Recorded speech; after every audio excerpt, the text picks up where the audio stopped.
Welcome to the quarantine version of Brothers and Booze. Yeah, or International self-isolation. quarantine version. How about that? I would say the self-isolating episode, but for those of you who are quarantined, hey, you're with us here too. That's great. We're glad you're here. At the time that we went live, we are at the beginning or in the middle of our pandemic here, or world pandemic. So we're going to have a bunch of beers here. Somebody in a group did a hashtag pandemic beers. I don't know if that's kosher or not, but We'll use it. So what do you have, sir? I'm not sure anything's kosher anymore, so I'm just gonna be good here. It's all right. So I'm gonna start with is we talked a little bit last year about the Leaves of Grass series from Bell's. I found this one. They hadn't had this before. This is called Song of the Open Road. It's a winter warmer. Okay. It's a fifth in their series of 7 beers. So I didn't. They bottled this in January, so it is a winter warmer, and we're not technically in winter anymore. But this was bottled in January. It says that it has a shelf life of 12 months. So we're gonna open that one up and see how that goes. The other ones that I've had, I've really enjoyed. So I'm looking forward. It is chilly where I'm at, so that will be good. Yeah, and it's 8.5, which is pretty high for a winter warmer. It's good for the times. Yeah, well, usually your winter warmers aren't that much, You're starting with 8.5. Take note of that, people. Yeah. Okay. Or maybe more spillage. There we go. That's a nice color. Nice amber color there. All right, so this one says it's a sipper that is a nice malty with notes of baked bread, brown sugar, and dark fruit. Oh. I'm not getting any of those notes out of that. Maybe a little bit of brown sugar. Brown sugar. I can't sing it actually, because then it'll be violation of. Okay, so this one, definitely winter warmer style. One of my favorite winter warmers is Harpoons, and this is not as good as Harpoons. It's good. It's decent. I have a 6-pack of it, and eventually I'll drink it. It won't be something I'll be like, damn, I need to get more of this. It's good. It's just not overwhelming. So I don't know. Cheers, man. What you got? You need to bring in our guest, but I got and we can do this while you bring her on and talk there. It'll be great. Beowulf Dunkelweizen from Great Lakes. Not my favorite style in the world. I'm not sure why I even pulled this out. Well, they make your Edmund Fitzgerald Porter that you like so much. Yeah, but I don't know, man. After Great Lakes, after that beer kind of gets, I would safe for me is the word I like to use. They're kind of safe. Their beers are right to style. So without further ado, I'll bring in our guest here. So we're lucky we have Tiffany Martin here, the traveling pint from way up north there in Canada way. Yes. So let's bring her in, man. Up. Oh, international, baby. International. You know what? We're not letting borders stop us. Damn straight. Border. Not virtually, but we are shut down, I believe. Yeah. Buffalo's so far away. Yeah. So I'm gonna jump in on this Dunkelweizen. Tiffany, do you have a what is your opinion on the style Dunkelweizen? I do enjoy a Dunkelweizen. I do like that style of beer. It's very, very hard to find around here. I guess I'm trying even to think who would make them. Maybe more timing of year.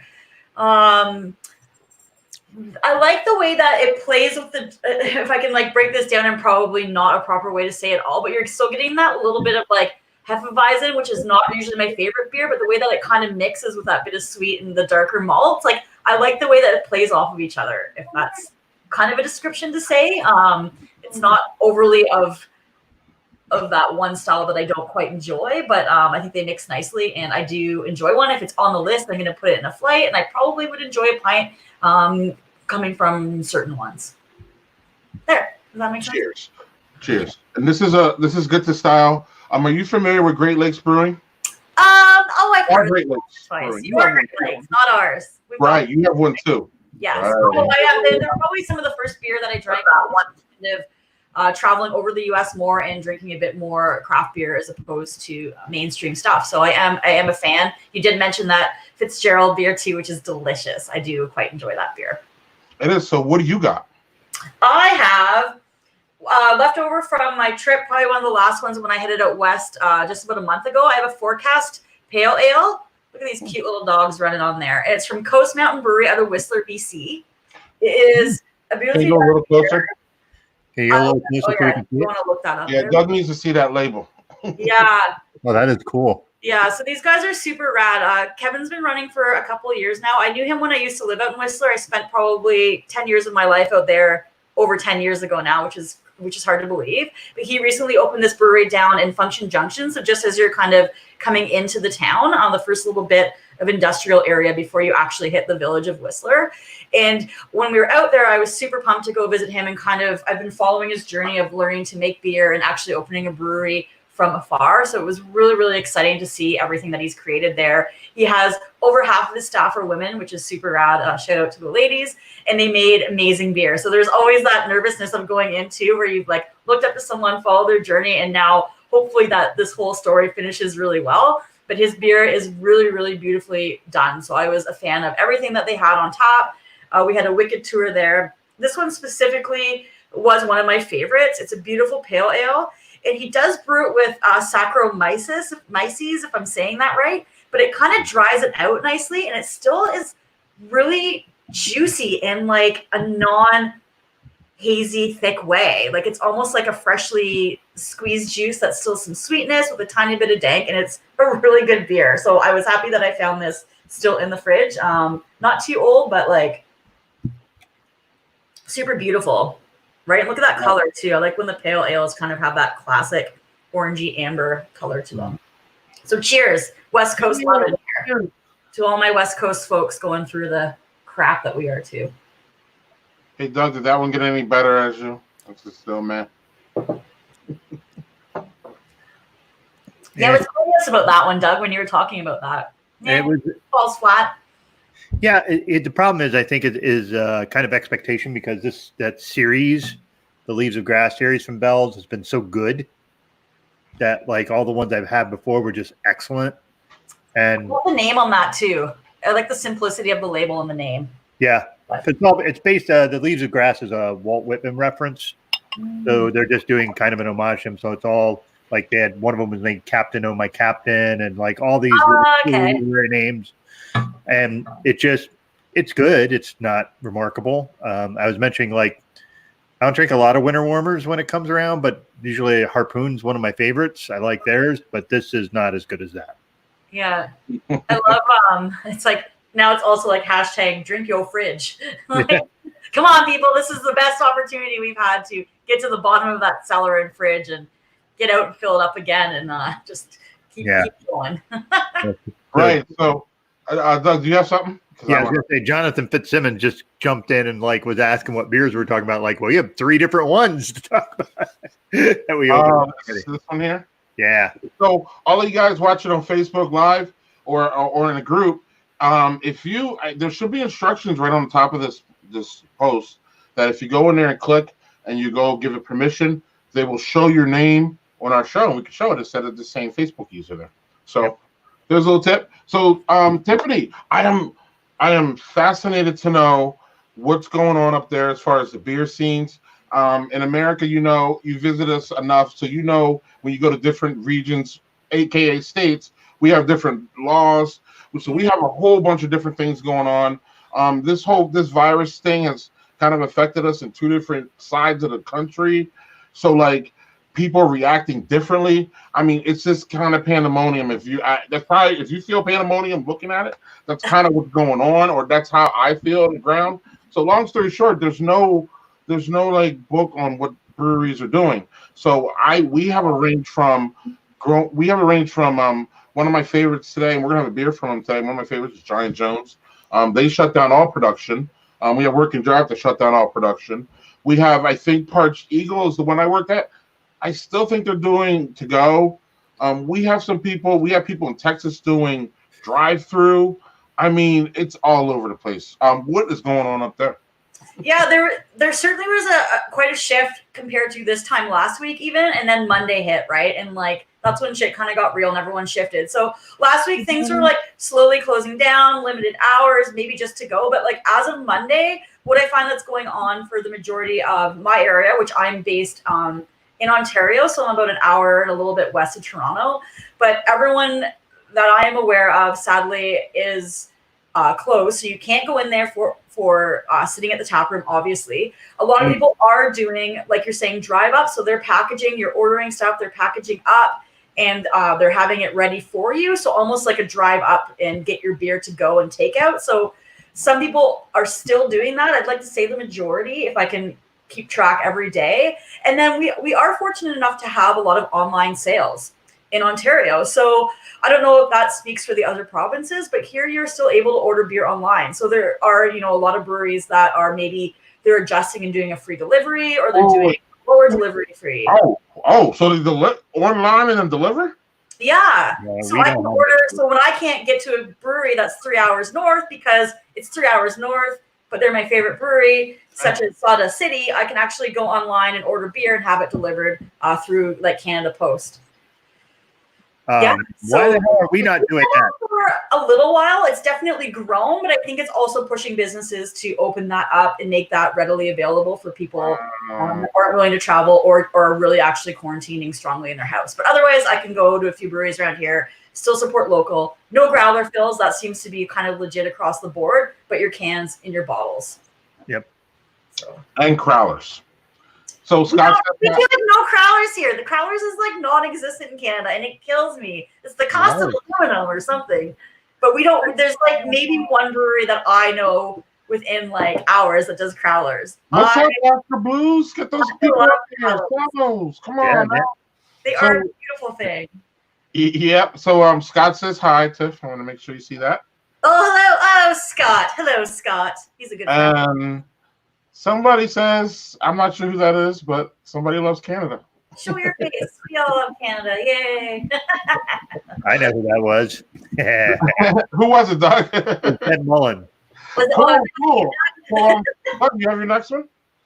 Oh, yeah. So this is one you brought with when you came to my house, and I was going to have it. I think, was this the one I was going to? No, I was going to have a different porter last week. But I'm not going to chug this one. Like, this is how this you don't have to chug. You go at your own pace. You can just can just stop and do the rest of them. Or you can chug them. We'll cheer you up. Yeah. Well, I just have them all sitting around the whole hour, and then I go back and forth, and then my best one I finish, and then the worst one I save for later, and then yeah. Yeah. So this is from your neck of the woods, I believe, Greg, Central Waters. This is a chocolate porter. Ooh. But it's aged in rye barrels. Yes, sir. Ooh. Yes, sir. So I am looking for an ABV on this, and I do not find one. Central Waters has one of the best, if not the best, barrel-aged program in the state of Wisconsin. Ooh, he's so fantastic. Everything they do is great, mostly. Everybody has misses, right? Right. But other than that, they are on point everywhere. I haven't had this year, Doug, so it's all you, brah. I haven't had it. I love the sounds of that mix of a porter and the rye barrel. I'm curious. Yeah, I haven't, to be honest, I haven't had a porter and a rye barrel in a long time. I like the sounds of that. So Tiffany, real quick, while he does that, one of the places that's close to my house, and I know you loved it, and we went there. And they're still doing to go is octopi. So oh yay! That was one of my highlights of my trip out there. I do remember. It was a very long trip. You loved it. I remember. They I still have that stout from there too that I haven't gotten to. That was so I didn't open it either. Yeah. Still chilling. Yeah. What's up, Doug? What's the word? All right, so I will preface this by saying I'm generally not a person who is a fan of rye whiskey. I love Scotch. I like bourbon. Rye is kind of least on my. This is really, really well blended. Chocolate is awesome with it. The rye is just enough. It's a little hint blends really nicely with that. Give me a sip. Give me a sip. I want a sip. Virtual sip. That's Central Waters for you.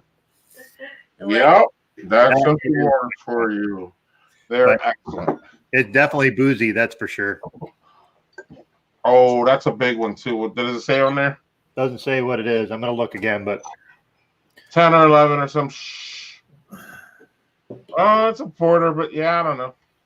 So I'm gonna jump in real quick here before I get to my next question for Tiffany, because I got questions all day long. I got answers. Here's something that we could all relate to is Guinness Extra Stout. We've all been there separate times. I've been there with both of you guys separate times. I was recently there 3 weeks ago. Seems like freaking 5 months ago with everything going on. It seems like 5 fucking years ago. Oh my goodness. But anyway, so I was there. I had my follow-up trip a couple weeks ago with Doug. And we were able to sit there, eat, have a good time. It was all built out. It was as good as it was when we were there. I don't know. I had a good time. The only thing that was interesting, though, was that Doug and I thought that the beers were overshadowed by the place that we stopped before, which was Heavy Seas, which is a really small, the craft beer places that we all love. Little like, mom and pop, quote unquote, hole in the wall place. It was really fun. It was nice. But you could actually, if there wasn't trees there, I'm pretty sure you could see Guinness from Heavy Seas. Probably. Really, really that close. But their beers at Heavy Seas were better than overall than what we had at Guinness. So, but anyway, it was still good. I don't think us and I Doug thought it was bad. It was just like Heavy Seas was just like, man, that's really good. Good work, guys. But and it's not really a surprise for us as craft beer people when the little guy beats the big guy in the flavor department. You know what I mean? So that's not a big. Oh, I got some activity over here. Oh, that was we're used to that here. And that happened to me when I opened surprise. Yeah, that happened to me last week when I opened one of them and it just like was a volcano coming out. I was like, shh. Oh, I was making a rude reference, but so Guinness Extra Stout. Is this one you guys are familiar with?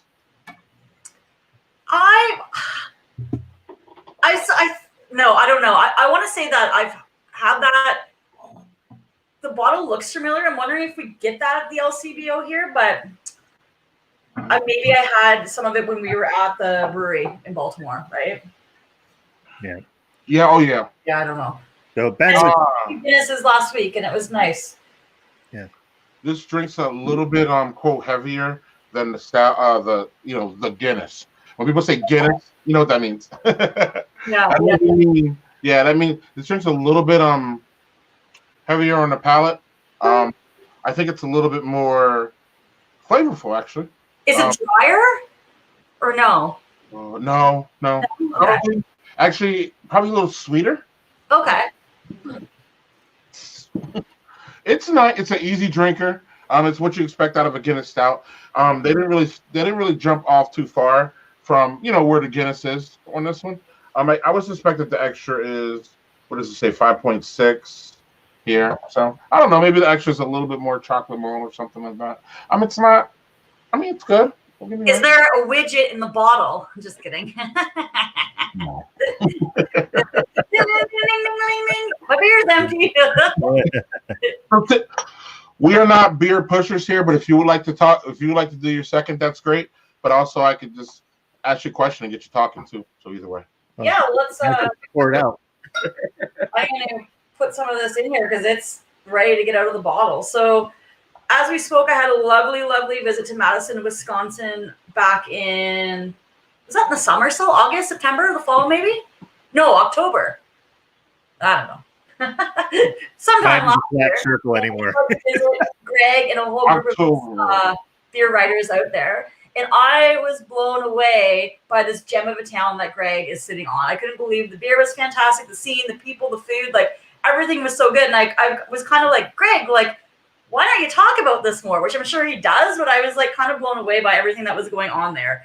So one of the wonderful breweries that we did visit later in the journey was Giant Jones Brewing. Yeah. Wonderful, wonderful women who were actually working at the brewery as well. So we had great conversation with them. they do make, you can probably speak a bit better to them, Greg, but they do make all big beers. So at first I don't drink a lot of big beers. So I'm like, oh, wow, these are all really big, but they serve like beautifully small glasswares of them, lots of things to go to take with you. And everything was so well done that they weren't boozy in your face and off balance. Like everything that I tasted there was beautiful. So I'm sitting on this Scotch ale that is by them, and it's just nice and malty, candy, still a little bit of a dry finish. I don't know if that's more common in a Scotch ale or not. I'm not Done. Pardon? Quite sure, but it's dry finish from a Scotch ale. Was that yeah, what you it's delicious. Maybe a little bit. I haven't had that one. That sweetness of the malt, because it has that, but then I'm kind of like searching for a little bit more. But it is a beautiful beer. It is a big beer at 10.6. And yeah, I don't have enough good things to say about Giant Jones. We're talking about a lot of good diversity in the beer industry too, which is kind of a hot topic these days. And I'm all about what they're doing. So as you sadly mentioned, they're shut down production right now, but everyone get on your computers, do some research, and there's a lot of spots to hit up in Greg's neck of the woods. He'll open his house to all of you watching. Just kidding. Everybody's neck of the woods. Right. I just mentioned Octopi. I know that they're still doing to go. I don't know when that's going to end. Just speaking from on the ground here in Wisconsin, it doesn't feel like we're close to them telling us to stop doing shit. So whether I agree with that or not is a different story. We can take that to the post thing. But my point is that, like, you know, people who are watching from Wisconsin still, if you're willing to go outside, and I'm generally not. If you're willing to, though, there's still places open. There are a lot of places that are doing online. I know that Funk Factory, remember Funk Factory?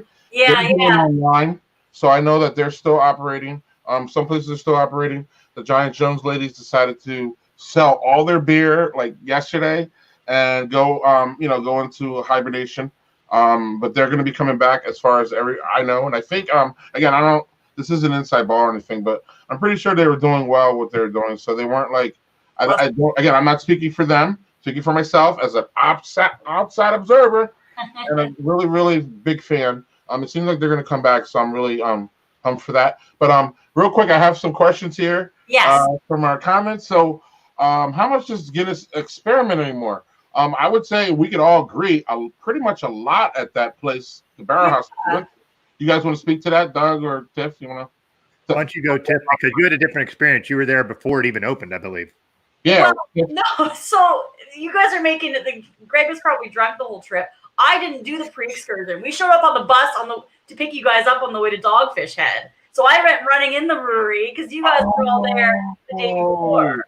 But yeah, I was like, and then we left. You're right. And then I grabbed a quick flight. I said to Dan, I'm like, hey, let's grab a quick flight where we're here. And it was like $18 American for a flight of beer. And I was just like I looked at the lady like she had 5 heads. And I'm like, are you serious? And there was nothing like overly crazy on the board, or I didn't order anything because we were like, it was a long day. I just wanted to go in and sample a few things. And I was like, I could not believe what they asked me to pay for a flight of beer. But saying that, they did seem to have quite an extensive list, and you guys were treated like royalty and had a really cool experience there. So I was not part of that big thing. I just remember being like, I just started my vacation with a $20 flight of beer, US. That's like $20 Canadian. I think you missed free. I think you missed the free beer part of the whole thing. Yeah, I did, because I didn't go to the free excursion. That's why I was laughing. Like, I don't remember paying that. Oh, I was like, well, I don't mind paying for my flight, but that was a lot of money for I thought for a larger brewery. Yeah, and Doug and I paid that $18 when we were just there 3 weeks. But I didn't before. I know that for a fact. Go on, Doug. I actually paid more than that because I wanted some of their cask stuff. Oh, you remember that? And we had. I don't remember.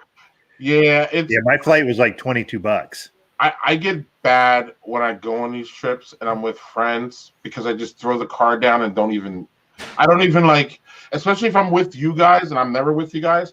All this just goes out the window, and then I get home or get back to the hotel or get back wherever. Like I saw that in a nickel and dimer. I just thought for like a large business that was a lot of money to pay. Like, but I guess you got to pay for your system somehow. But like, I look at these. Everybody's watching. Yeah, everybody's watching. It's $18. too much for a flight of beer? Yes or no? That's just a simple question. U.S. dollars. Right. So Doug, though, so we were there recently. We were there in like 3 weeks, and to answer the question here, so we can move on. When I saw a lot. They had barrel age, they had cask ale, they had all different kinds of. Actually, Doug, wasn't it more stout and heavy, or stout and dark beer slanted? Yeah, there was a few of the lighter fare and even I think an IPA or two, but they had a couple of beers that are more like that stuff. They one that was like a Kentucky Mule beer, so it was like supposed to be like a Kentucky Mule, and that was like a sour, and it was not great. But like that was my taste. Someone else might have thought that was awesome. I personally didn't, but and like the food was pretty good, but you know, I got fish and chips. How much can you fuck that up? They know they didn't. Yeah. Yeah, the selection was good. They got to change the oil. It's always the oil in those situations. Yeah. That deep fryer. Yeah, and I don't know. We left Heavy Seas, which was like there was really no one in there. It was a laid back conversation. We were talking to the brewer, not the brewer. I'm sorry, the bartender there. He was very knowledgeable, fun. And then we went to like Guinness, and it was just like this big production. Again, it was good. It was just two different. I do like to see that too. I do like to see the difference. Like I am not put off by a giant brewery either, but like it's just cool. I think it's cool to see. I don't need everyone to tell me how to make beer every time I go, but I love seeing the operations that every brewery has because it's always such a different setup. Like Bell's. Yeah. Right. And it's just fun for me. It's Guinness being an old OG. It's just fun for me to go there and see what they're doing, like in cask and barreling and all this. You know what I mean? It's like, it's good to see the breweries get to like experiment and have a little fun. Yeah, and to the Heavy Seas point, you were saying about how small they were. They were, but what was interesting is I didn't realize that the bartender who had only been there like 6 months, that Heavy Seas has been around for like 24 years.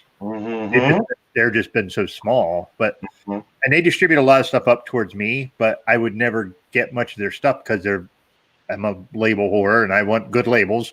So their labels were really cartoony. So like it was like you'd look at the label and you weren't sure if you were getting like a Lego set or a beer. So I generally didn't get a lot of their stuff, but man, their beers were super solid. They had what was that Tropicana, Greg, we had that was like, it was a cask aged IPA or some shit. It was awesome. It was good. That's interesting. Yeah. Sure. So we come to has anybody before a Facebook user says I've been to Guinness in Dublin? Anybody been to Guinness in Dublin? Twice. Okay. So you've been to both Guinness? Yeah. Show up. So they said the Maryland trip seems much easier and a good ROI. I mean, I would assume that. Right. Okay. Hard to debate that one, especially. Well, now you could probably fly to Dublin for like $33. Yeah. Right. We're buying cheap flights out west for June, hoping that it will open up by then because a lot of airlines are on sale. Buy Swoop. We just paid total sidebar, but $98 Canadian for both of us return flights to Vancouver. That's insane. So hopefully we can go in June. If not, we lost $100. That's nothing. Continue. Yeah. Right. No, that's cool. I was gonna say like the trip to Dublin, you wouldn't get back into America, and I'm not sure if that's a good thing or a bad thing, but we can discuss that at the end of the show. But anyway, I believe it's time for our sponsor. Oh yes, I forgot to read the notes. You told me what to do here. My Hi. Like I'm getting flushed from this Scotch ale that I'm drinking. So I guess I'm supposed to plug a few things here. Number one being myself, so Tiffany from the Traveling Pint. Always up for an adventure and looking to share travels with everyone else. It looks like I need to update my blog because that's the holiday gift guide. But if you want to find me on Instagram, it's at Traveling Pint, 2 L's because I'm Canadian, and you'll get a lot more maybe up-to-date content there. And I'm also on YouTube. So if you guys are jamming on this live feed from Greg's page, it's the Traveling Pint as well on there. Again, 2 L's because we're Canadian. And there's just a lot of weird stuff going on in the world. So just making sure that you're checking in on others, as everyone's saying, and still drinking good beer and supporting, I'd say, mostly local restaurants, local breweries where you can, and local artists as well. Because I think there's just some really neat things going on the online space now, and people are actually turning to video. So for me, who's a blogger who's always kind of had this platform, I think it's really cool to see other people realizing that it's time to use it and time to shine and share what they're doing. So I have a lot of friends that are artists that are like doing live concerts. And I think just even clicking a like doesn't take anything much on your part, and just kind of supporting the people around you as easily as you can from a safe distance until we can all sneeze on each other again. Cheers. Cheers. Love it.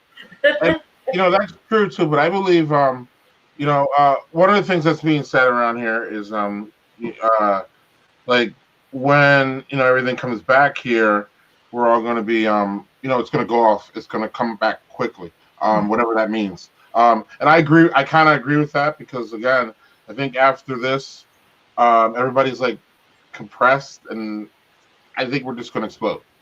So I really hope that this passes through in a time where we can save a lot of our businesses, because I hope, because I just feel that, again, without government intervention, at least down here, a lot of them are just going to be, because we were talking about this during pre-production.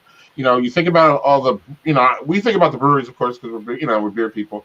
But if you think about all the small businesses that are like teetering on the line, that were like barely holding on, I don't see how a lot of them can come back, especially without any help from the government or anything like that. So we're a household that has 2 self-employed people as well, right? But I mean, there's also still bigger problems in the world at this point. So we try to like take every day a step at a time and just see how things are going to come, and worry when we have to worry more, right? But we're also we're joking that we're saving a lot of money by not eating out and drinking out every day. So I don't know, maybe it'll all balance out. We are saving a ton.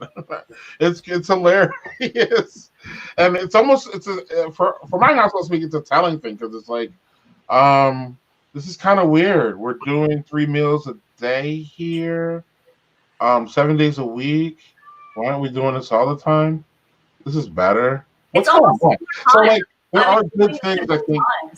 Yeah, there are good things coming out of this. But another good thing that's going to come out of this is, it's great that we keep talking about Heavy Seas, Doug, because I have one of the ones that we enjoyed the most, Blackbeard Breakfast. I can't get. But you see the logo. See how the logo looks? Share the top of the bottle if you can, Greg. The very top. Now that logo looks sharp, right?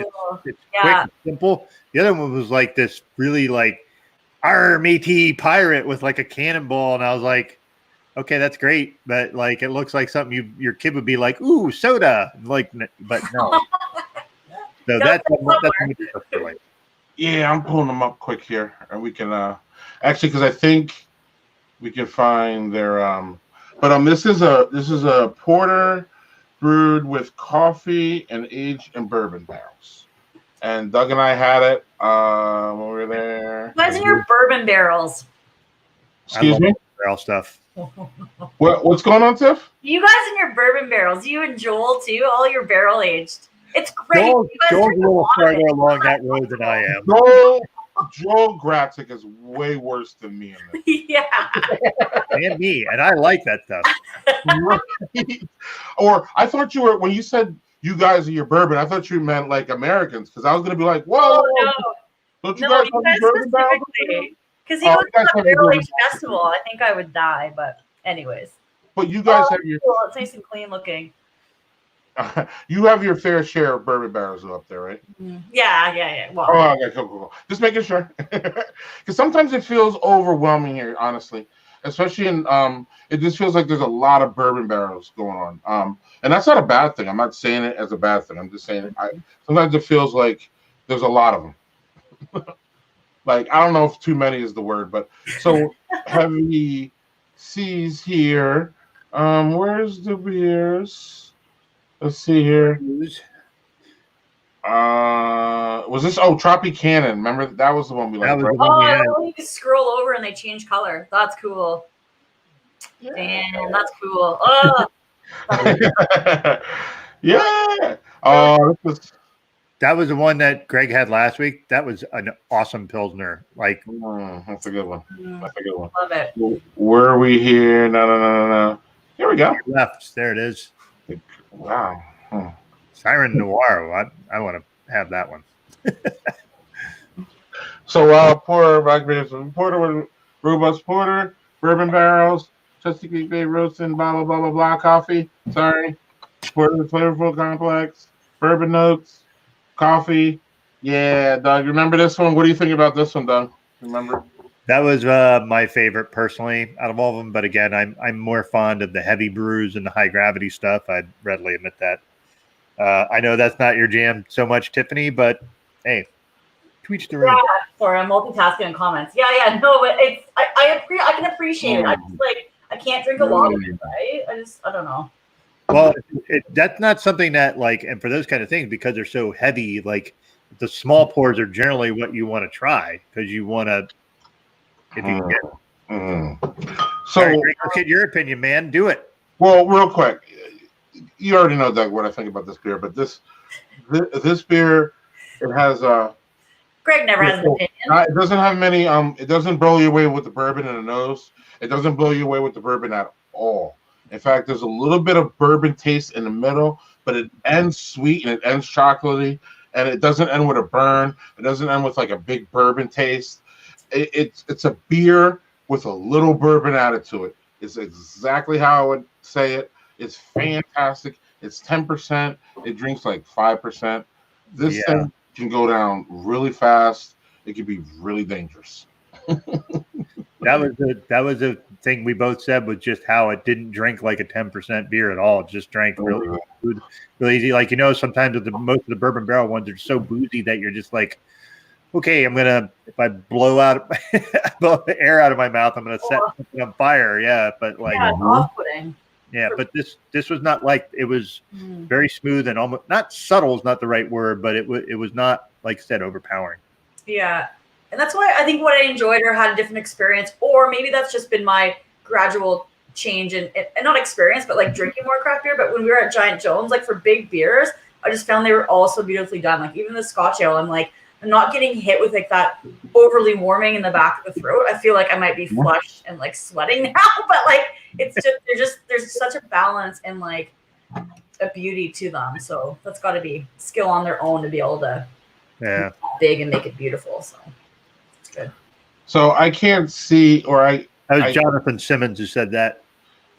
Oh, open an octopi s'mores. That's the one that you got, isn't it? No, I got the bourbon barrel aged version of that you gave. I'm talking to Tiffany. I wasn't even talking to you, Doug, but I forgot you got one. Tiffany, you didn't get a s'mores, did you? Isn't that what? No. You got a top. I don't know. You didn't get a s'mores. Can I grab it? Got a s'mores. I got a bourbon barrel aged s'mores. Right. And Greg, that one's being cellared in my fridge where I got yelled at for laying it sideways. Ah, you're good.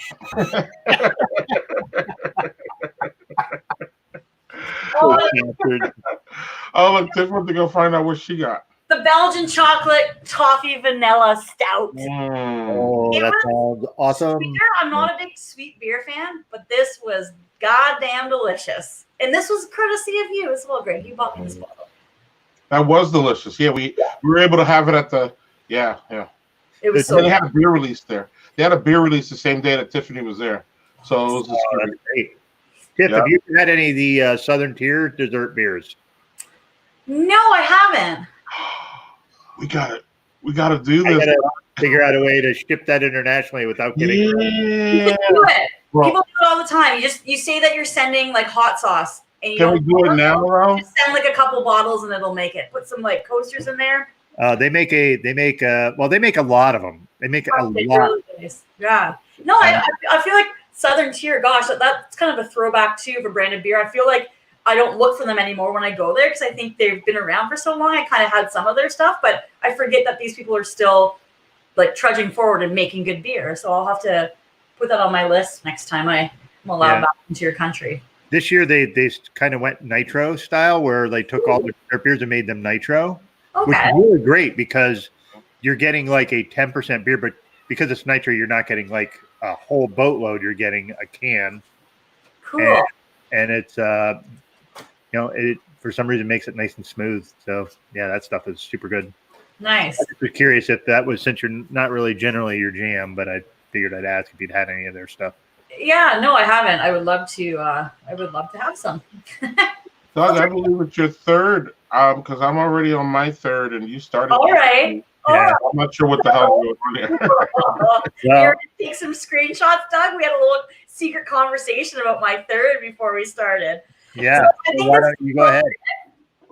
to have, because A, I still haven't tried any of this. B, it's now available in Canada. And C, it's Greg's favorite thing.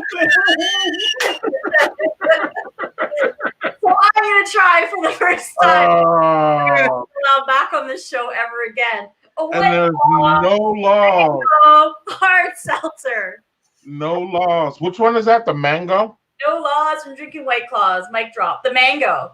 The mango. So it pours a very clear, crystal clear in color. Yeah, look at that color. Oh. What does everybody think about this? Please leave it in the comments. Tabletop mango. So I don't even have to lift this glass to my nose, and I'm getting the mango. Oh wow. Okay. Not much head. There's very little lacing. The claw. Bernie, have you had the claw? Have you? No, he's gonna have the other half. He's sharing my beer, so Bernie can come and have the. Oh, Bernie, you're gonna have that claw. Yeah, give him the yeah. Hey, cheers. So anyways, I was fascinated with this whole hard seltzer. Since our last conversation about this, it is hitting Canada, so there are breweries around doing it. I still don't really get the concept because, like I was saying, is it vodka based like the other ones? You're like, no, it's just hard seltzer. No one has like a straight answer for what the alcohol content is or how to explain it that I understand, but it's like a malt beverage. Don't do it. This one's, I'm not, you know what? So I love soda water. Mm-hmm. This is like soda. It's like a big glass of soda water with a tiny drop of juice, so it's really watered down. I almost feel like there's aspartame in it. Only being a diabetic, I feel like I'm getting that like stevia or aspartame taste. I wouldn't be against trying other ones, but I just don't think. I think it tastes like stevia. Oh, I just spilled it all over me. Carbonated water, alcohol, natural. Like it just says alcohol, natural cane sugar, mango juice, sodium, something or other. Yeah, it doesn't say stevia, but it's not. I would kick it out of bed. I would not drink this. But I think maybe like a cucumber if they have it, or something a little bit more refreshing. Again, I'm like, it smells really good. It smells. That's your first time having a White Claw. That is my first time having a White Claw. Okay, that's cool. Hey man, you brought it the first year on our show. So I can crack another beer, but I thought this would be great to tease Greg. No, it's great. Remember we talked about it extensively the last time you were on the show, and you're like, I'm not seeing, or I forget what you said, but you're saying you're seeing some different things, but like, yeah, it's still a thing.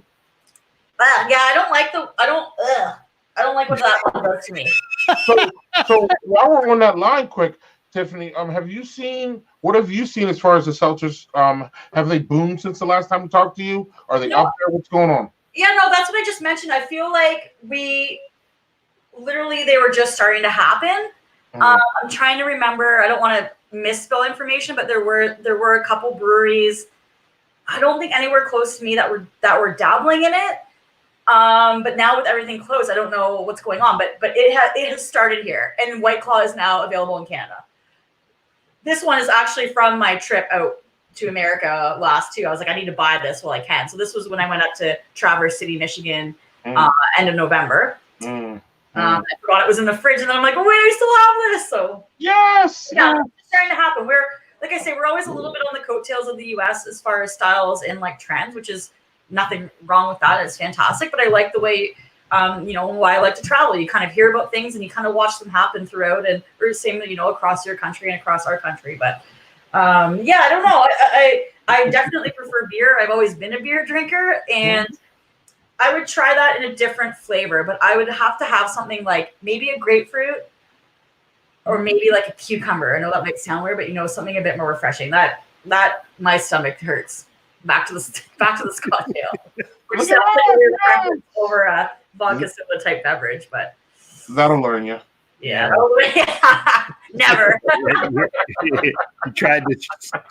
He tried to surprise Greg and it backfired. Well, listen, we are open-minded.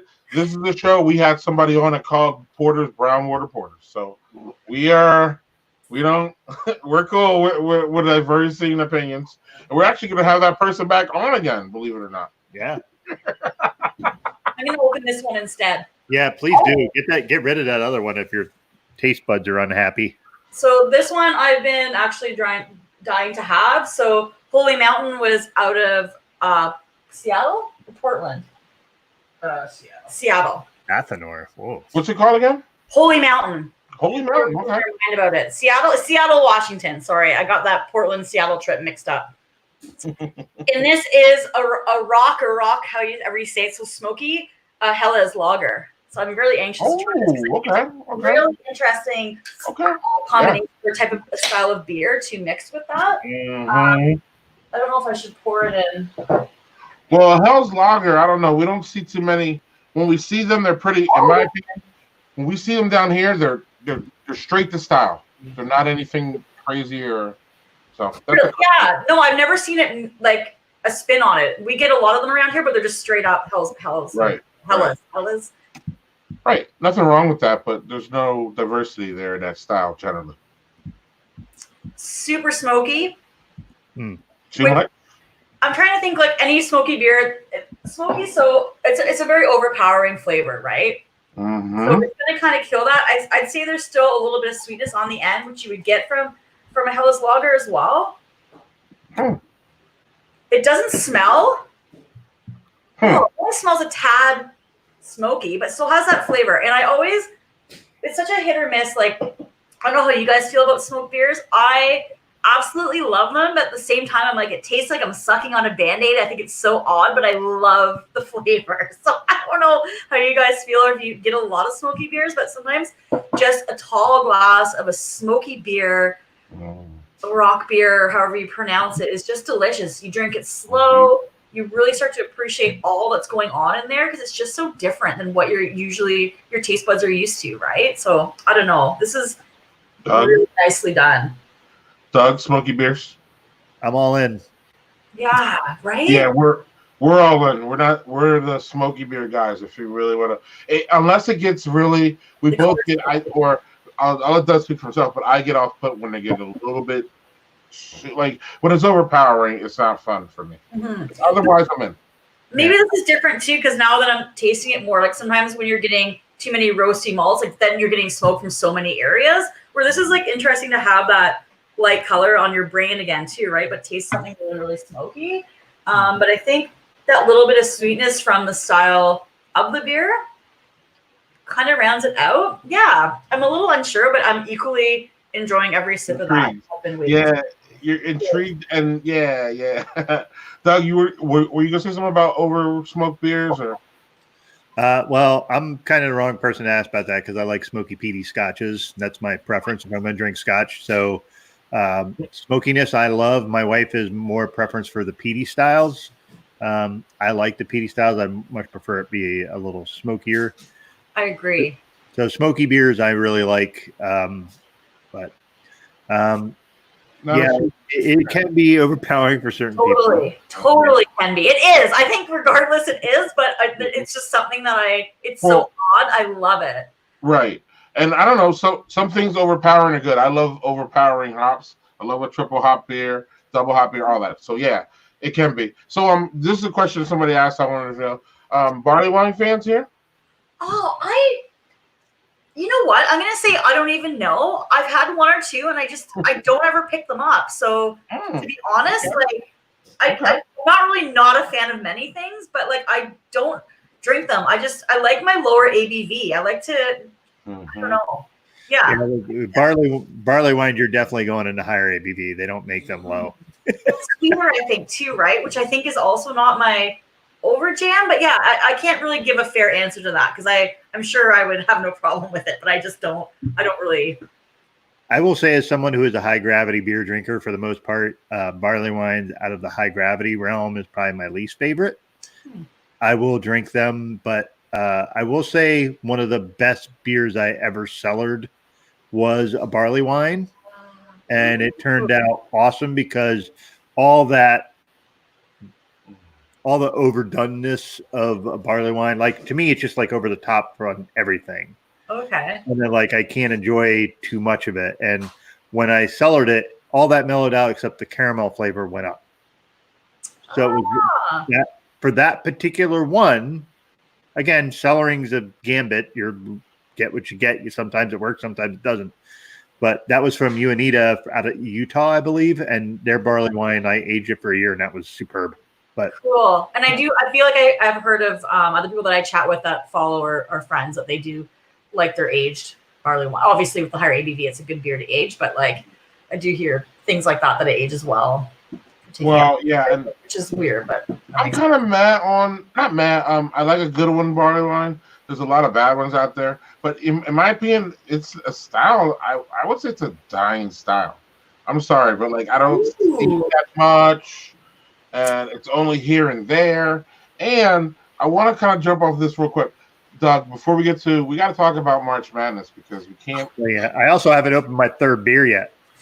All right, Doug didn't open his third beer. So we can't miss this without talking about March Madness. But one of the best beers that Doug and I had when we were together was a wheat wine, which is a barley wine with most of the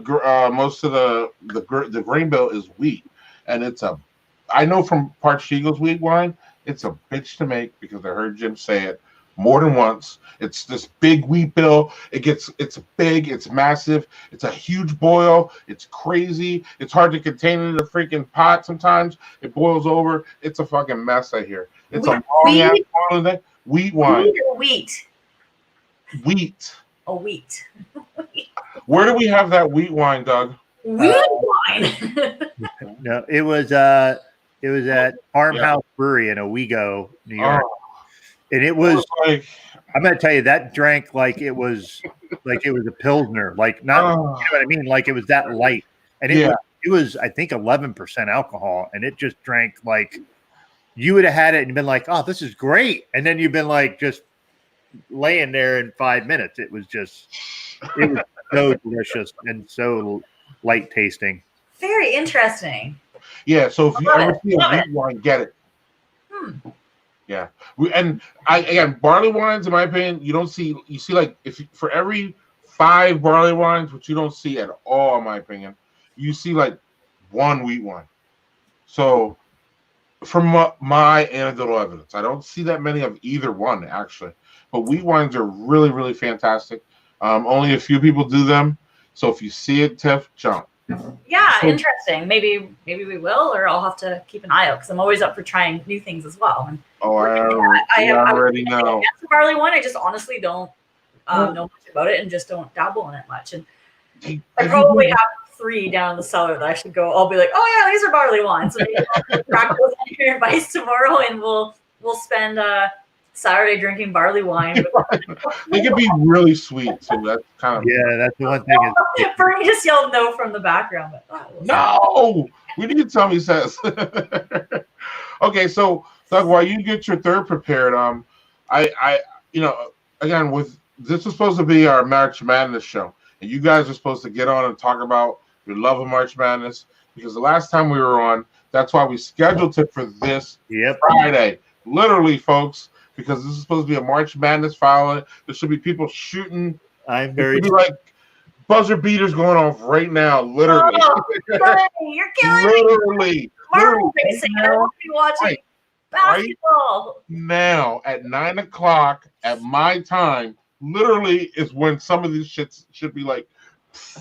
Yep. Like he's fouled. It's a 3, and he's gonna walk off, and they're gonna win. So I don't know where you guys want to take this, but you guys are way bigger March Madness fans than me. So I don't know. Or Doug, you got a beer first, and then we can go. Yeah, let me open a beer because I'm really sad, and this will help. So I actually went in my cellar and pulled something up that I've had for a while. This is Narwhal, the Imperial Stout from Sierra Nevada. I've seen that. Mhm. Yeah, Never so tried it. I've seen it. I put this in my cellar in October of 2018. Wave high to you. Wow. Okay. Now, the funny thing, this was bottled in August of 2018, so this is actually over a year and a half old.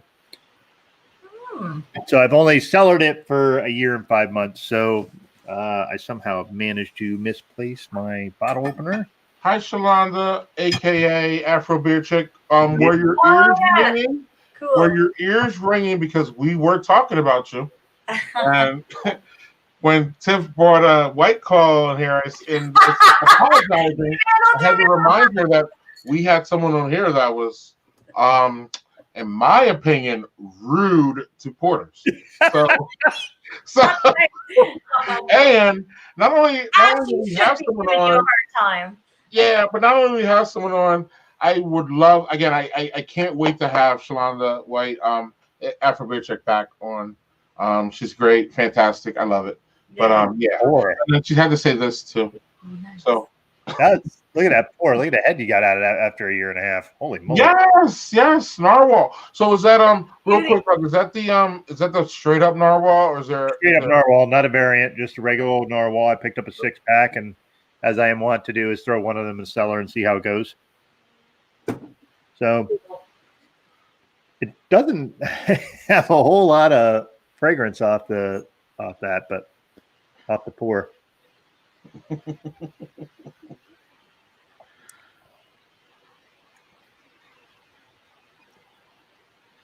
There's no fragrance. I love it's equally weird, but like my favorite thing when a beer, I always look at fragrance, but like either it tastes completely not like it smelled or like you're surprised by it. I don't know. It's interesting, but even saying the smoky one, like there is not much fragrance on that. Yeah. But it's so like the flavor's there. That's cool. Yeah, this smells not like much. Like it smells like it's weird. It's gonna make it maybe because I had barley wines in the brain, but it smells like a light barley wine on the nose. Okay. So I'm like, oh great, it's gonna be super sweet, and it's not. It's just a good solid freaking stout. It almost has a little bit of smoky notes into it, but it's really, really good. Again, one will do you. But this was 10.2% when I cellared it, so I have no idea what the ABV is now, but I don't know that it went up. It's really super smooth. Like Does that happen? Drinking it fresh, it was not as smooth. Does the ABV changes if you are to cellar it? I've never heard this.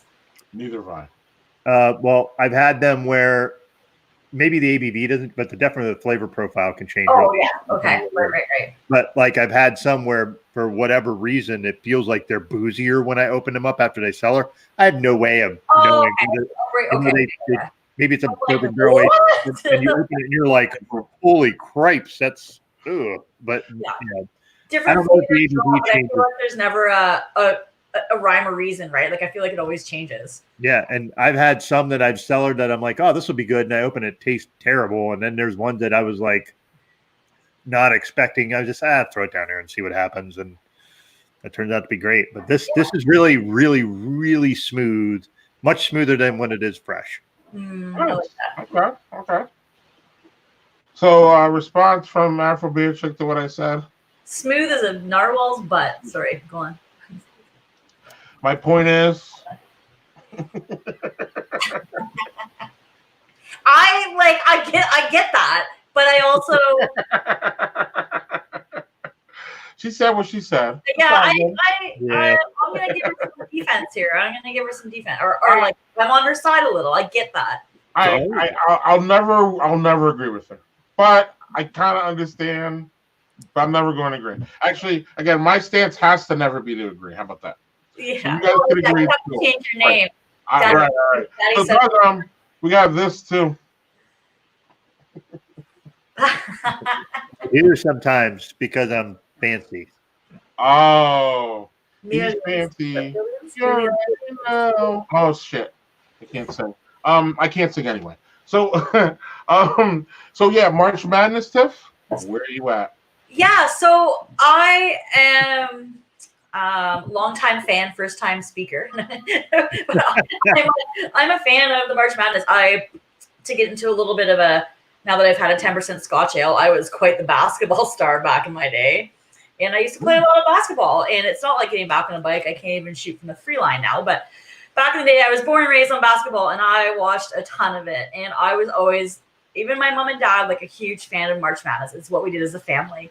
And still to this day, every year I look forward to sitting down and watching it. Last year, I took a page from Dan from Beer Ploma, the ding, ding, ding, and his other friend from Beer Ploma, but I can't remember his name. And they do like a beer bracket thing. So I did that with Canada, and I did like a March Madness brewery bracket, which was super fun. It took a lot more work than I thought, so I didn't quite get to it this year, and then all this was going on. But I just miss watching it. Growing up, I was always huge on Michigan. That was my team. Now I root for Michigan State. I feel like that's probably not a lot of people there. I know. Don't ask. But that was my. I kind of. I've been a State fan because Magic always was there. And I know like all of America's like not like I just got 50 unfollows from that whole state because I know that's kind of not allowed, but it's just the way we roll in Canada. We cheer for who we like, and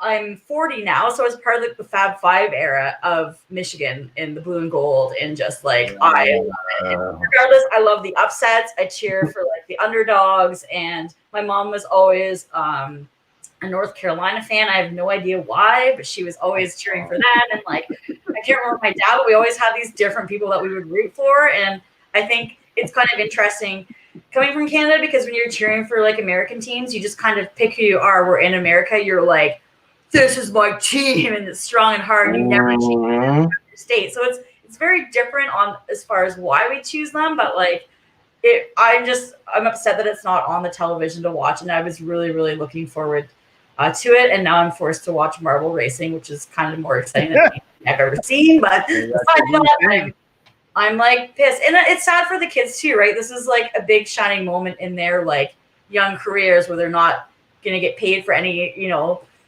good performances, but like it's a really big time for them to shine and show what they have as well. And I think there's just like you think of all the school and you're from the cheerleading and the bands out there and like everyone involved in it. It's just a really, really hard time for everyone to just have to be pulled back. So more of that. Yeah, there ain't nobody there's to double negative, but there's nobody that's not affected by this. I mean, we're all on some level, and again, of course, it's a quote unquote first world problem. We're all happy. Amazing, you got me. Yeah, and we're all well. Sorry, Tiff, until well. I love it.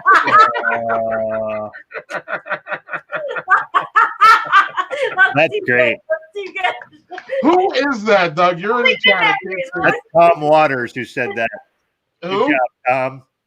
Yes, Tom. Yes, Tom. Wonderful. So, excellent. Doug, what's going on? Crushing. That's great. That's when I switched to Michigan State. Maybe can I blame it on that? Legit. We'll give you that. Totally. So March Madness stuff for me is I think the last 10 years in a row, I take the first 2 days off because that's my favorite time because that's when all the little schools play. You have potential for upsets. It is on all fucking day.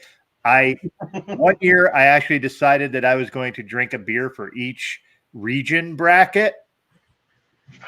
That was fun, except it was really hard to find certain things, like finding an Ohio beer here at that time. This was 6 or 7 years ago. Wow. It's not as easy as you would think it is. You would think that would be pretty easy. It's not.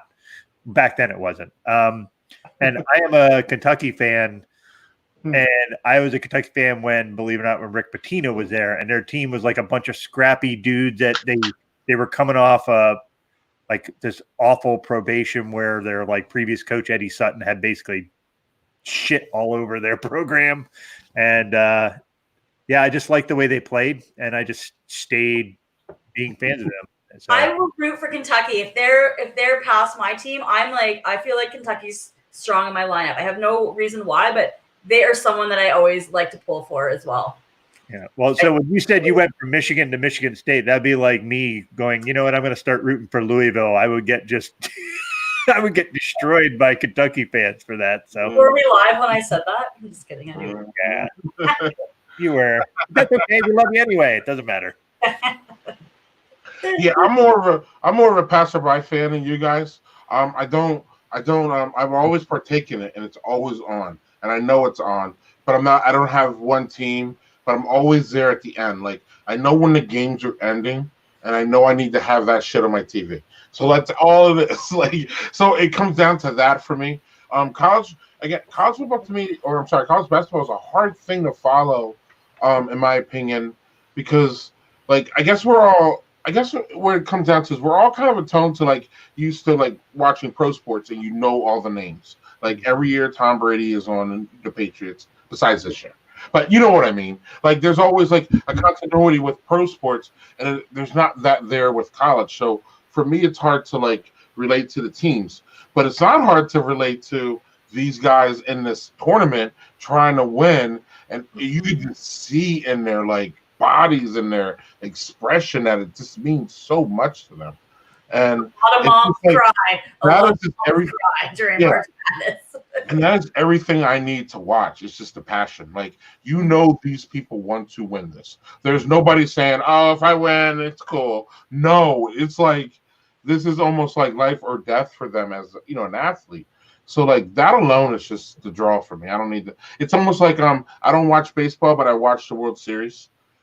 Just because again, at that point, it's just like, it's like they really want it. I don't really even watch it, but like, you know what I mean? Like, the top end of any sport is just that level of intensity. So that's where I'm at. Yeah. And would you guys speaking of basketball or Raptors, let's do a little last year Raptors win, Canada taking the championship. But on this question, is it televised like all of the season or just March Madness over there? Can you watch college ball on TV? Like, oh, I can watch it all the time. Okay. Yeah.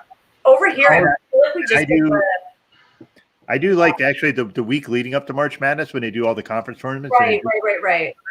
I watch a boatload of those because I don't get to see those teams because they're like tiny little schools, and that's who I want to see. I want to see, all right, if I watch that team and they play a certain way, I know that depending on who they're matched up with, they might actually have a chance, but I get a chance to watch them play. Cool.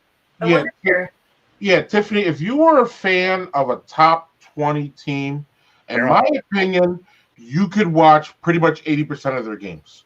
Like ESPN has like a lot of games on. Like every Duke North Carolina matchup, you can watch here. It's on national TV. It's on CBS. Every like Kentucky Duke game, every like big college game is out there to see. It goes really big. I don't think it is in Canada. I feel like it's a televised. We get something different. Really big here. Yeah. Well, it's a little different though, even than that, Greg. Like North Carolina was like 5 games under 500 this year, and you could see every single one of their games because of North Carolina. Right. Thought, oh, well, the North Carolina, that'd be good. So they scheduled them, and they were fucking terrible. And I hate their coach. So like I really dislike Roy Williams a lot, and it's mostly because he does that golly gee Willikers. I'm the down home Southern guy, and then you see him on the court and he's just cursing his players out, and I'm like, you know what? Well, that's a down home Southern guy. He's gonna cuss your ass out. Yeah, but it's when he's in the interviews, he makes it sound like gosh and golly, and like, hey man, don't do that shit. I see you telling your players to fuck off the entire time. I don't want to. I don't want that. So So our friend Afro Beer Chick has a basketball comment. What do you guys think about that? Oh, 100%. It's way more exciting. Doug's laughing. Well, what's to say? I prefer college ball over NBA. Yeah, the college players play with more heart. I'm sure there's always a bit of money involved, even though there isn't, but like nothing like the NBA. Well, I think there are a lot of I get into the NBA and what I think of a few players that are, but NBA's changed so much over the years too. My gosh, like what I was raised on for that too was just like such a different league, and I don't know, absolutely. I work a little bit, but it's certainly a different league now than it was 20 years ago. So you're talking like you're Jordan and Bird and Dr. J and Magic Johnson. That's all I'm talking about. and but yeah. There was some heart back then too, but no, it's a different league now. But again, being a fan of the Raptors and watching them do well, I think there's some heart on that team too. But that's all mixed around, and I'll still watch it and I still enjoy it, but I certainly get I will glue to the television for March Madness, and there's a lot more to be lost. So cheers to March Madness, and hopefully we'll be back next year. Tiff, you need to come back next year to talk about March Madness. Yeah, for sure. March Madness, and we should maybe do even a smaller bracket of beer stuff. Maybe just breweries. That's what mine was, breweries, because I did breweries last year because I couldn't wrap my head around there's so many freaking beers to choose from. I mean, I did breweries, and I pulled them from different sections of Ontario. Okay. But anyways, so I have to show this comment. Hey, I'm drinking all the heavy shit, woman. What are you drinking? She knows. Right. She only watches the NBA Today to see the fashion show. Oh, that's a good point, because the pregame when they come in with their what's going on? Fucking awesome. Oh, they waltz in with their or didn't they all have scarves for the Raptors? They all have their scarves on, and he started making them for the rest of the team or something. There was a thing that went on with that. What? I don't even know what you're talking about. Oh, there's a whole fashion show element to the NBA before they come to the games. They'll show them they'll do the camera on the floor watching them come in. Yeah, you see, Russell Westbrook will be wearing the most outlandish shit you could think. Yeah. And James Harden comes in and he's dressed in something that's kind of slick with his beard, and there's guys that take that very seriously. Yeah. Really seriously. I need to look. Okay. Oh, good. So she literally means a fashion show. Oh, it is. Okay. Mine was the runway, but it's a fashion. Okay, I gotta check this out. Well, I'll have to wait, right? Because I have to wait till a game happens, right? Yeah, unfortunately, you're not going to see it right now. No. Okay. Boo. Anyway, Tiffany, it's been fantastic. You had a good hour when it goes to over an hour. Yeah. And just a shout out to, I know we did something different tonight and broadcasted on Traveling Pint. So I just wanted to give a shout out to all the Traveling Pint people that were watching. And make sure you got Daddy Porter. So he's got a fun page to follow. And he's from Madison, Wisconsin, as mentioned. And then Doug's from, I wrote it down, Binghamton, New York, from a little town called Endwell. So let's hope everything ends well.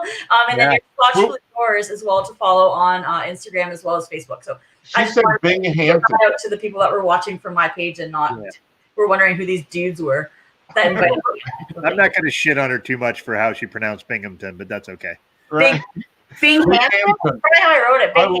I love it. It's Binghamton, but that's okay. I wrote it phonetically wrong. But the thing is, the way you wrote it is right. That's how it looks. Right. It's pronounced Binghamton. English is just American English is a mess. I don't know about and I'm gonna tell you, when you go to Scranton, they pronounce it Scranton. Scranton. Just almost like there's no T there. It's really Scranton. That's how New Yorkers talk. Scranton. I've been there actually and went to the bowling hall and stayed overnight with Michael Scott. You stayed overnight at the bowling hall?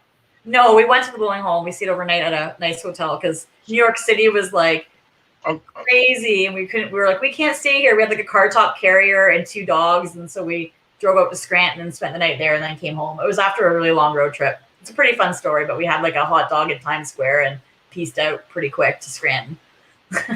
Scranton. So, Tiffany, are you willing to tell that story? What happened to you after you left Giant Jones and went back to our Airbnb in Madison, Wisconsin? Yeah, was that night or was one of the nights? It was absolutely that night. And it was funny because I'm going to set up this whole story. Tiffany was like, if Tiffany's willing to say it, because you know it better because I wasn't there. But what happened was we were doing our tour in Madison. We started at Octopi early in the morning. Actually, they started at the Dane County Farmers Market. And you guys were around at the farmers market. So you can tell all that story with the Octopi. Long story short, we had a day full of drinking. We were at Giant Jones, and it was 8 o'clock, and the breweries are starting to, slow down.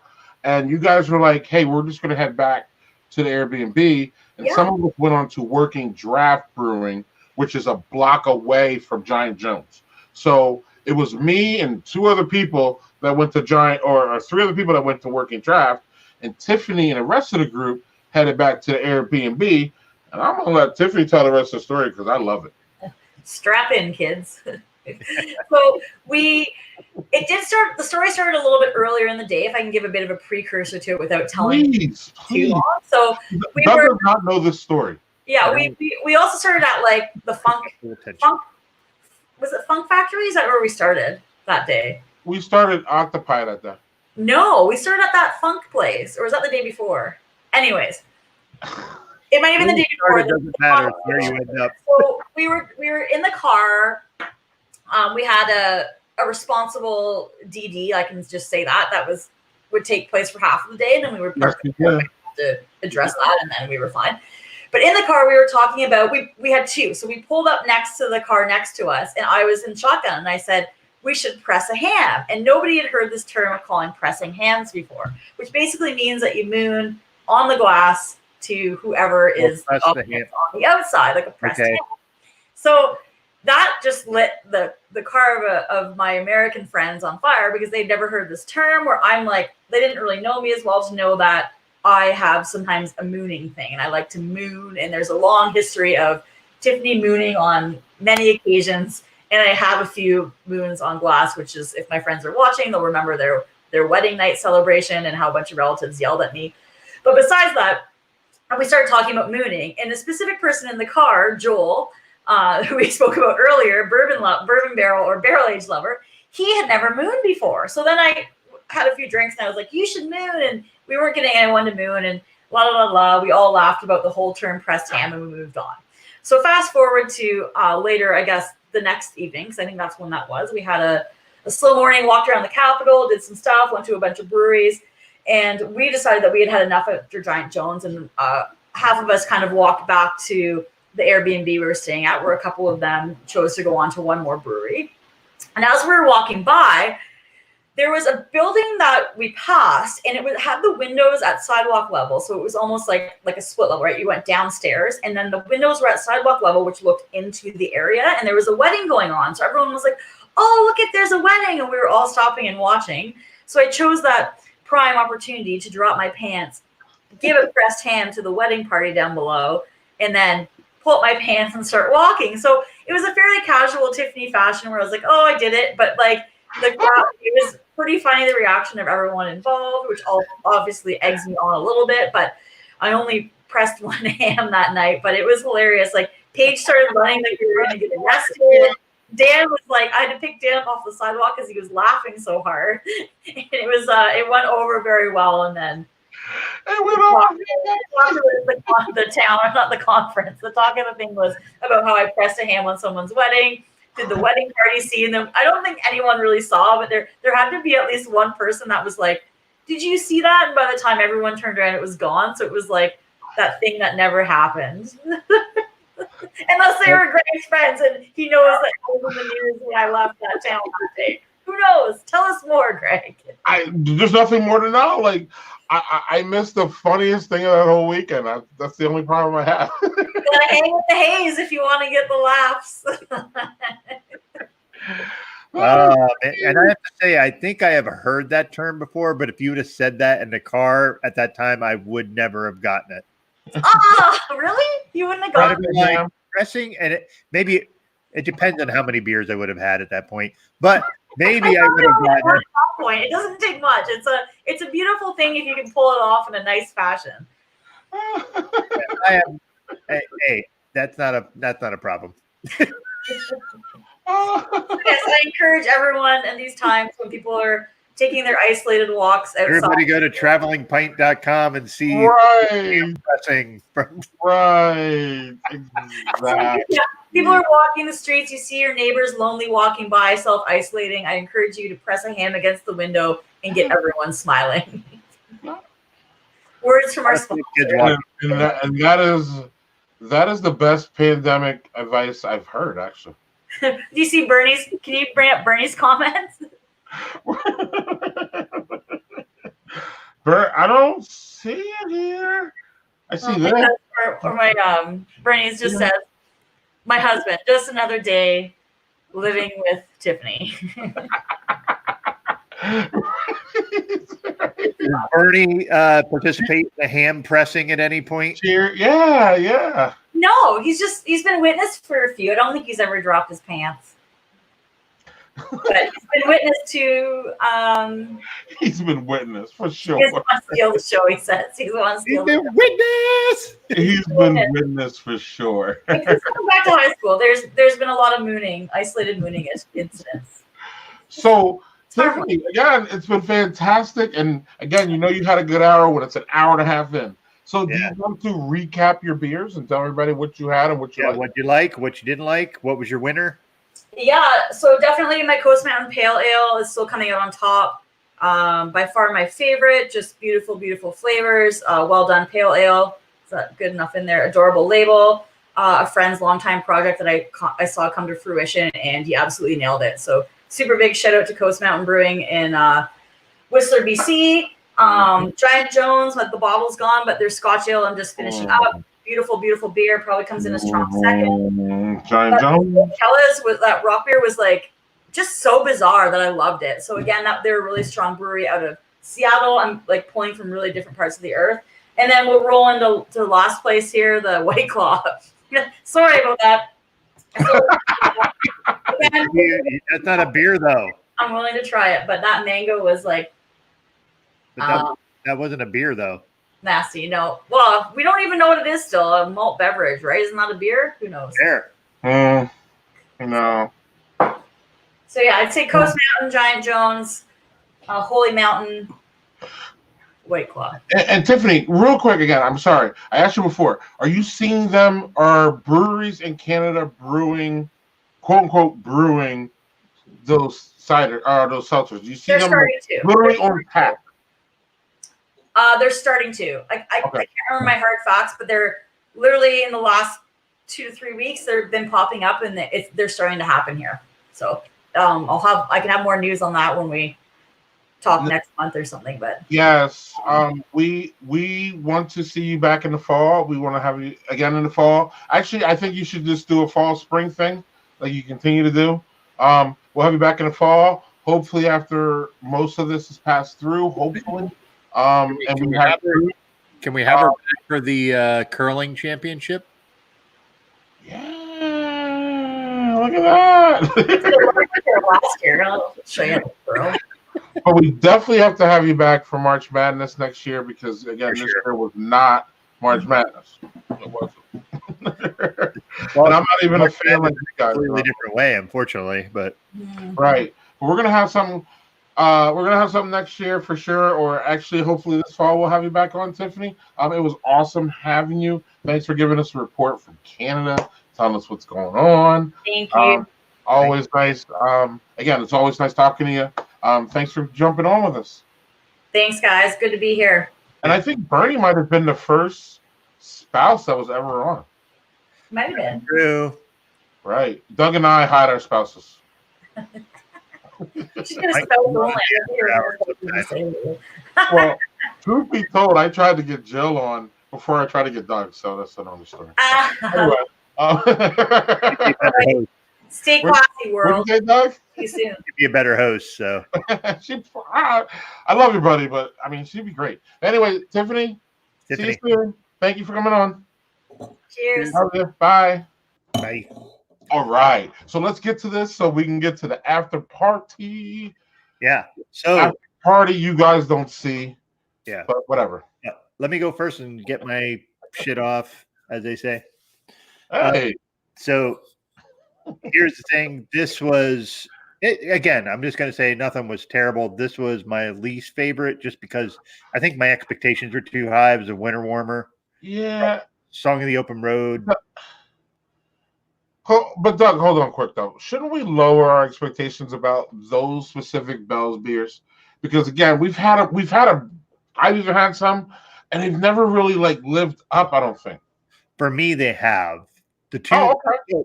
I will say this: I've had 2 of their beers in this series. I've not had all of them, and the 2 I had before this, I thought were freaking excellent. I really enjoyed them. Okay. The smoke porter. I think I gave you one of those. Yeah, it was too smoky, but it was good though. but for me, I really, really enjoyed it. Like that was something that I thought was really great. So this was good. It's just not something that I'd be like, oh yeah, you need to try this. So right. And what was that style again? There's a winter warmer. Oh yeah. I'm sorry, winter warmer. Yep. So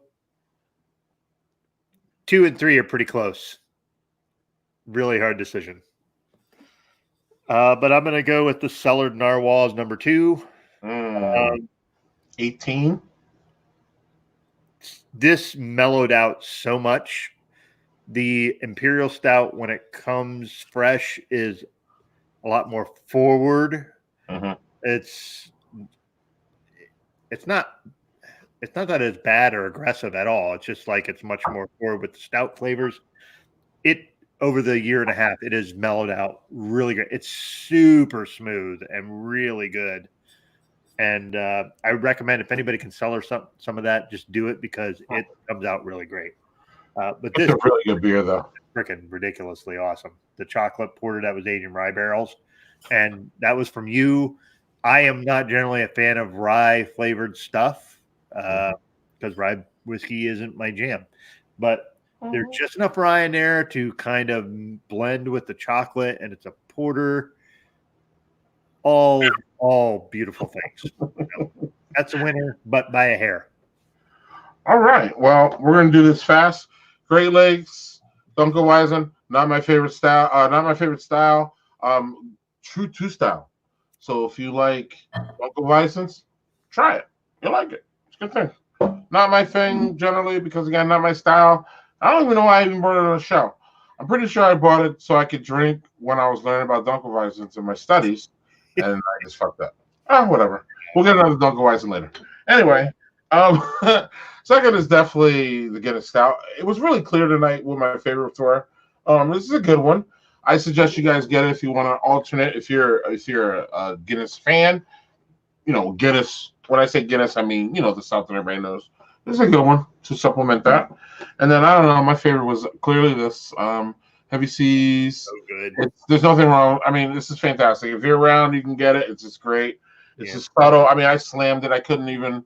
Again, I have none of it left. I have. I will tell you, I have that also cellaring for next year. Oh, I still got two. One of them. So I'm not even going to be able to sell it. That's just going to go down this weekend. That stuff is so good. And then I don't know, my fourth, and I was just drinking this. I had this before. I still have some of these from Heavy Seas. Fantastic. Crisp. Maybe getting a little bit less crisp on this one, so I'm going to pound these soon. I think Pilsners are better fresh, correct? Absolutely. Better. And what we had at the place was just I thought that they just brewed that shit from top. That was awesome. Yes, it felt like they brewed it and put it right on tap. So that was fantastic. So Doug, we're ready to roll. We had a great time. Again, like I told Tiff, if it's an hour, I look down, it's an hour already. Like I looked down, it was a half an hour. I was like, damn, we got to do our sponsor. So time goes by fast. We got a good guest, good times. It was a great week. It was a horrible week, but it was a great end to the week. Yes, it was. And we will, we're working on some things. I'm getting texts and DMs and stuff about people wanting to do a virtual tour, virtual toast, or to have other people on. I'm working on it. I can't have, via this, we can only have like 3 or 4 people. So if we want to have a lot of people on, we got to do we got to go on like Google or something. So my point is that I'm working on it. If we're going to be sequestered or we're going to be quarantined for months, Doug, we can do multiple shows. We can do some more shows, or we could jump on in the afternoon, or we'll do something because everybody's just, we got to do something. It's funny because I said to you before, we were doing the streaming and drinking before it was cool. So now I guess we need to expand a little bit. But no, we've been here every Friday. We'll be here every Friday unless something happens. Other than that, unless we can't stream or anything. So any closing thoughts on the rambling I just went through, Doug? No, just everybody stay inside if you can. I know that's not easy for a lot of folks, especially folks that are in a position where they don't have maybe they've just lost their job, or they're working 5 jobs, whatever, you're working in the gig economy stuff. hey, you know what? We feel for you, and just do the best you can. And we're all trying to do the best we can. Yeah, stay safe. Stay safe. And if any of you guys want to jump on with us, just give us, send them a message to Daddy Porter pages, any of the Daddy Porter things, send it to us. If you're interested in doing virtual toast or any of that, just send it up. No worries. Again, I'm here at my house 24 hours. I'm not leaving. I don't have to leave. Luckily, I'm now at that point, so I'm lucky. Yeah, you're being forced, motherfucker. Yeah, my job was like, you guys are working from home, so I'm like, all right, yeah. Right, you're being forced for. I'm like, I don't want to see anybody but my family for like. I don't. I'll see you through here. I'm cool, but like personally, you can keep that 6 foot space for me. It's cool. So anyway, Doug, we will see you here next week. Let me pull up who our next guest is because I need to continue to do that, and I always forget. And then I have to do this, and then it's cool. But so next week we have. Actually, next week we have Garth Beyer. He is, did I say that right? Beyer. Bayer? Beyer. Thank you. Garth Beyer. He is he is a craft beer bar. He opened up a craft beer bar here in Madison within the last 6 months. So hopefully he's okay, man. Well, we're going to talk to him about it. We're talking about what he's doing. I'm pretty sure he's doing to-go beer. So it'll be really interesting. Again, it's fucking interesting the people that we have lined up here during this time. So we literally have someone who's in the industry. He just started. So getting on the ground with him and talking to him would be great. And I'm also talking to a whole bunch of other people about doing pop-up these things. You're in. So we're going to have a couple different things here. We're going to throw some new guests.